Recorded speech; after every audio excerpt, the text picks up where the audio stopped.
Eng mukammal muloqot usuli bu inson nutqi deb o'ylasangiz adashasiz. Hayvonlar biz tasavvur qila olmaydigan usullarda muloqot qilishadi. Savanna yaylovlarida fillar zilzilalar yordamida gaplashadi. Siz hech narsa eshitmaysiz. Ammo 10 kilometr uzoqlikdagi boshqa fil yerning tebranishini his qiladi. Okean ostida ko'k kitlar o'z navbatida qo'shiq kuylashadi. Uning ovozi shunchalik chuqurki, u butun okean bo'ylab jaranglaydi. Ikki kit bir-biridan minglab kilometr masofada gaplasha oladi. Suv orqali uzoq masofali ovozli xabarlar yuborish kabi. Ishchi asalari yangilik bilan qaytganda u raqsga tusha boshlaydi. Ushbu chayqalish raqsi boshqa asalarlarga oziq ovqatning aniq joylashishini ko'rsatadi. Masofa va yo'nalishgacha. Xuddi raqsga tushadigan GPS kabi. Yomg'ir o'rmonida shunaqa qush borki, u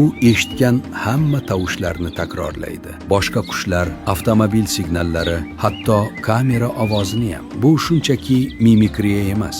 Bu men har bir tovushni bilaman degani. Okean tubida esa chiroq balig'i zulmatda gapirish uchun ko'k chaqnashlarni hosil qiladi. Hayvonlar bizning tilimizda gaplashmaydi, ammo ular bir-birlari bilan yanada ilg'or, qadimiyroq va ba'zida odamlar ixtiro qilgan narsalardan ham go'zalroq uslubda suhbat olib borishadi.